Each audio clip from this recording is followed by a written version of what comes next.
বলেন বলেন বলেন। হ্যাঁ বুঝছি। তো ভাই আগুনটা কিভাবে লাগে আপনার বাড়িতে, বা আপনি কোথায় ছিলেন তখন? আগুন লাগে নাই আসলে, আগুন লাগিয়ে দেওয়া হয়েছে। আমি ঢাকাতে ছিলাম। আর আপনারা হয়তো জানেন বা ইতিমধ্যে আমি অলরেডি সংবাদ সম্মেলন করেছি, আলটিমেটাম দিয়েছি, আমার কথা যা আছে সেটা আমি বলেছি। আমি ঢাকাতে ছিলাম। আর আপনারা জানেন যে আমি জুলাই আগস্ট আন্দোলনের শুরুতে ছিলাম, ফ্রন্টে ছিলাম। সর্বশেষ ধানমন্ডির ৩২ নম্বরেও ছিলাম, যার ইস্যু কেন্দ্র করেই আসলে আমার বাড়িতে আগুন দেওয়া। গতকাল মধ্যরাতে, গত রাতে আর কি, মধ্যরাতে আগুন দিয়ে সম্পূর্ণ বাড়ি পুড়ে ফেলা হয়েছে। পিছনে পুরো বাড়ি দেখা যাচ্ছে। মানে একবারে ছাই হয়ে গেছে, এটা তো বিরাট, মানে আগুনটা মানে পরিকল্পিতভাবে লাগানো হয়েছে। হ্যাঁ, পরিকল্পিতভাবেই লাগানো হয়েছে। কিছুই নাই, আপনিও দেখতে পাচ্ছেন, আমিও সচক্ষে দেখতে পাচ্ছি। তো এখন আপনি এই যে ঢাকাতে ছিলেন, আসছেন, মানে কারা আগুনটা লাগাইছে বা কি আসে বিষয়, এই বিষয়ে কোনো আপডেট আছে কি? না, আইন শৃঙ্খলা রক্ষাকারী বাহিনী তারা দেখাশোনা করতেছে, তারা ভিজিট করতেছে। এখন মন গড়া কাউকে তো আর বললে হবে না। আর আমার শত্রু তো আসলে আওয়ামী লীগ, ছাত্রলীগ, কারণ এদের বিপক্ষে তো আমি যুদ্ধ করেছি, এদের বিপক্ষে তো আমি কথা বলেছি। তো ওরা তো দেশে কোনো জায়গার মধ্যে মানে কথা বলার সুযোগ পাচ্ছে না, তাহলে আপনার পিছনে লাগবে কেন? কথা বলার সুযোগ পাচ্ছে না, কিন্তু বিষ জাত দিয়ে কামড় দেওয়ার সুযোগ তো খুঁজছে, সেই জায়গা থেকেই আসলে করা। একটা বিষয় জানার ছিল, আপনি একজন কন্টেন্ট ক্রিয়েটর, মানে আপনার একটা কন্টেন্ট ক্রিয়েটর ফুলের মতো পবিত্র থাকে, আপনার তো শত্রু হওয়ার কথা না, মানে কি জন্য আপনার প্রতি মানুষ বা এরা এরকম ক্ষিপ্ত হওয়ার কারণটা কি, মূল কারণটা কি? আপনাকে তো আমি বুঝাচ্ছি, আমি তো কন্টেন্ট ক্রিয়েটর, এখানে তো শেষ না। আমি তো দেশের পক্ষে কথা বলেছি, জুলাই আগস্ট আন্দোলন করেছি। জুলাই আগস্ট আন্দোলন যারা করেছে তারাই তো স্বৈরাচারের বিপক্ষে কথা বলেছে, আওয়ামী লীগের ফ্যাসিস্টের বিপক্ষে কথা বলেছে। সেটা তো সেখানে তো ফুলের মতো পবিত্র থাকার সুযোগ নেই। তাহলে এই যে আমরা দেখি যারা কন্টেন্ট ক্রিয়েট করে, বা আপনি যে প্রতিবাদ করলেন, এই হিসেবে আপনি তো কোনো রাজনীতিক কোনো পদও নিলেন না, অথবা এই যে অনেকে সমন্বয় একটা উপদেষ্টা হচ্ছে বা বড় ধরনের কোনো দায়িত্ব পাচ্ছে কোনো ফাউন্ডেশনের, এরকম কিছুই তো আপনি পান না, আপনি আপনার মতো ভিডিও তৈরি করতেছেন, তাহলে কেন আপনার প্রতি মানে খুব থাকবে? আমি হয়তো আমার কথায়, আমার কণ্ঠস্বরে হয়তো আন্দোলন অনেক এগিয়ে গেছে, অনেক মানুষ ইন্সপিরেশন হয়েছে। আমি হয়তো তাদের চোখে অনেক বড় শত্রু। এজন্যই ধানমন্ডির পরের প্রতিশোধ দিয়ে আমার বাড়ি। আচ্ছা, তো আপনি কি পদক্ষেপ নিতে যাচ্ছেন এখন, যেহেতু আপনি অন্যায়ের প্রতিবাদ করেন সব সময়, এখন আপনার আপনার ক্ষেত্রে এরকম এরকম হয়েছে, কি প্রতিবাদ করতে চাচ্ছেন আপনি, কি পদক্ষেপ নেবেন? আমি তো জুলাই আগস্ট আন্দোলন করেছি, লাস্ট ধানমন্ডিতেও গিয়েছি।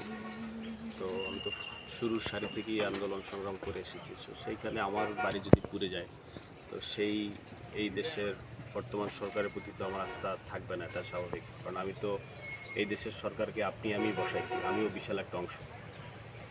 তো সেই সরকার যদি আমার পরিবার, আমার জানমাল, আমার দেশের মানুষের নিরাপত্তা না দিতে পারে, সেটাকে আমি ব্যর্থ সরকার বলবো। সেই সাথে আমি সরকারের প্রতি আস্থাও রাখবো, বিশ্বাসও রাখবো। দেশের আইন শৃঙ্খলা রক্ষাকারী বাহিনীর প্রতিও বিশ্বাস রাখবো, যাতে করে তারা দ্রুত দ্রুত বলতে আমি আলটিমেটাম দিয়েছি 7 দিনের। 7 দিনের ভিতরে আইনের আওতায় এনে যথাযথ বিচার করে আমার পুরা ঘর নতুনভাবে পুনর্গঠন করতে হবে। নতুবা আমি 7 দিনের মাথায় রাজপথে আন্দোলন করবো একাই। তো এটা তো আপনার বাবার বিটা ছিল, তো এটা অনেক একটা দুঃখজনক বিষয়, মানে আপনার বাবারও তো মন খারাপ যে আজকে ছেলে আন্দোলন করছে, এই জন্য এটার প্রতিদান কি এটা, মানে আপনার বাবা কি বলছে? এটা তো আসলে আমি এদের সন্তান হিসেবে তার কাছে মুখ দেখানোর মতো আমার কোনো স্কোপ নাই। আমার জন্য আমার বাবার ভিটা, ঘর বাড়ি নাই। এটা আসলে কাদের জন্য তখন আসলে আফসোস লাগে, কোন দেশের জন্য, কোন দেশের মানুষের জন্য, কাদের জন্য কথা বলেছি। তো যাদের জন্য কথা বলেছি সেইখানে সেই স্বৈরাচাররা নাই, দোসররা নাই ওপেনে, তবুও কীভাবে আমার ঘর পুড়ে ফেলা হয়। এই জন্যই আমি এই সরকারকে দায় দিব। এই সরকারকে আমি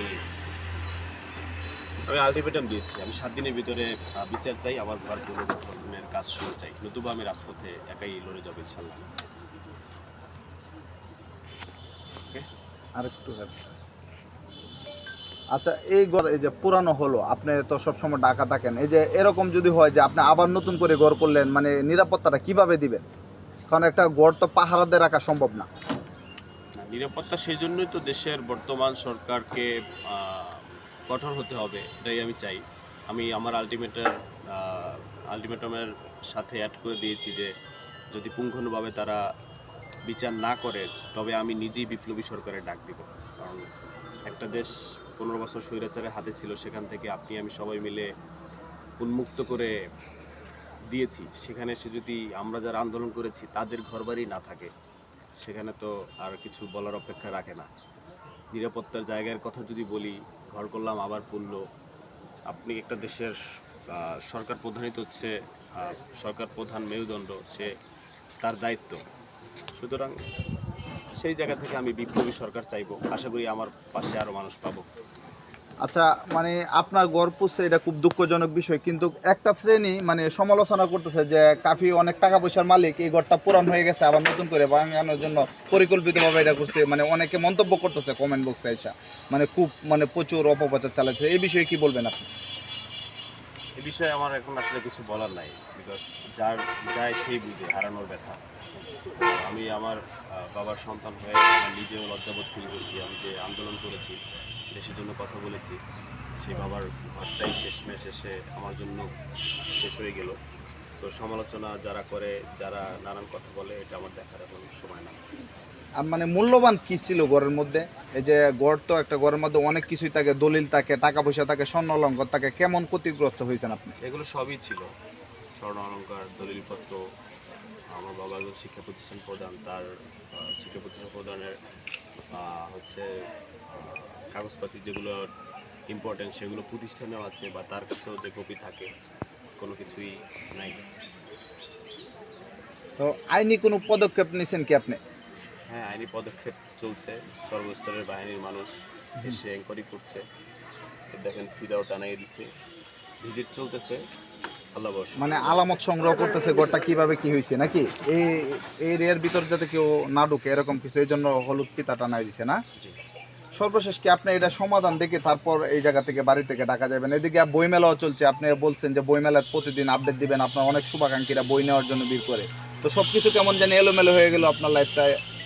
আগে আমার ঘর বাড়ি, তারপর বই। তো আমি এখানে স্টিল আছি।